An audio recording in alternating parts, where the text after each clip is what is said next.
What's up, ladies and gentlemen, how's it going? It's Dan here from Cryonoir, and welcome to my game making journey part 31, I think, 31. This is a series that's been going on for quite a while, so if you do enjoy the series, there's plenty of other ones to go back over and watch. If you do also like it, don't forget to drop me a comment and subscribe, or all of those kind of things that, please the algorithm gods. And I guess we'll just jump straight into the video. After the untimely demise of R2 and the arrival of the new all-singing, all-dancing PC, it was time for me to get back to work. All the projects from my other tutorials that I'd done refused to load no matter which version of Unreal I tried them in. I'd thought about going down the whole just build something and learn by doing approach, but I really did not feel at all comfortable with either C++ or Unreal yet. After much deliberation and many hours of Battlefield 1 and Hell Let Loose, I decided I'd try a different set of Unreal tutorials on Udemy. After doing 2/3 of my Game Dev TV tutorial series, I was still really struggling with the basics of C++. I kind of got the impression that this course was kind of a side project for the guys at Game Dev TV. Most of their tutorial series revolved around Unity and C#, and the previous Unity course I'd done with them was quite a bit better than the Unreal one. Plus, there always seemed to be issues with the Unreal meshing with Visual Studio's code. Half of the projects had red underlines scattered throughout the code because there was a problem with this library, or this didn't work with that, but don't worry about it, the whole thing will compile and run.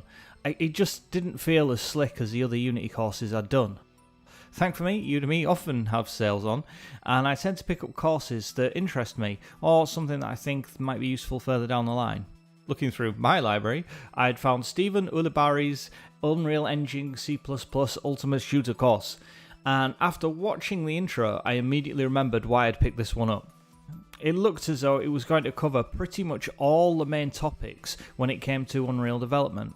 On a side note, Stephen was also a contributor on the Game Dev TV tutorial, having taken the reins for the Toon Tank tutorial, which was by far and away the highlight of that course. Step 1 was setting up the basic camera movement. However, because this was a C++ course, all the usual blueprint shortcuts had been replaced by line after line of beautiful code, all done in the full-fat version of Visual Studios. Next came some logic to set the camera mouse control, and we were off to the races. Now that we had the basics of movement, it was time to add a static mesh for the character. We went to the Unreal Marketplace and added the free Lieutenant Bellica asset from the Paragon packages. This came with a mesh that was fully rigged and animated. A few clicks later and she was T-posing like the best of them. Next up came my first ever taste of adding 3D animations to a 3D character in Unreal, and to be honest, it was a lot easier than I had imagined. It didn't take long and we had her running forwards at all times. Obviously there was still a long way to go, and also the vast majority of the hard work had already been done by the asset developers, but nevertheless she was now running permanently forwards. We then began trimming some animations to fit our needs, and before long we had a stop animation. Next we set up the camera so it was independent from the static mesh's movement, and it's got to be said, I spent altogether too long just watching Bellica run about the place so I could rotate the camera around her just to get different views. I really was gelling with this course, certainly a lot more than I was with the other Unreal course I'd taken. I mean, this all felt a lot more practical, like the sort of stuff you would actually be doing when you were building a game in Unreal. Surprisingly, the next thing we added was a sound effect and a muzzle flash for the gunfire. With hindsight, this was actually quite a cunning move, as it meant that we could set up the fire weapon function to trigger the sound effect and the muzzle flash, but we didn't have to get too bogged down with raycasts and all that kind of stuff at this early stage. Next came the recoil animation, which initially only looked okay when Bellica was stood still. Running and firing did cause some interesting behaviours. That being said, there had already been an awful lot of work just getting to this stage. What with setting up a barrel socket on the gun for the muzzle flash, setting up state machines, and porting and trimming animations, there been a lot going on. We then began blending the animations so the bottom half of Bellica would keep running while the top half would blend in the recoil animation from the weapon. Now we had some basic animations and weapon firing, it was time to start setting up the traces from the barrel socket to the impact point every time the weapon was fired. Accuracy was not on the card straight away, obviously, as the gun was wobbling about all over the place due to Bellica's idle animation, but that was one step closer to a working game. These line traces were then improved visually by adding smoke trails and impact particles. After adding the crosshairs, there was lots and lots of C++ skullduggery to get the shots to go where the crosshair was aiming. Not only did the shots have to go from the barrel socket to where the crosshairs were aiming, there would also have to be a check to make sure that there wasn't something obscuring that shot. Otherwise, the round would just clip through environmental obstacles and would look ridiculous.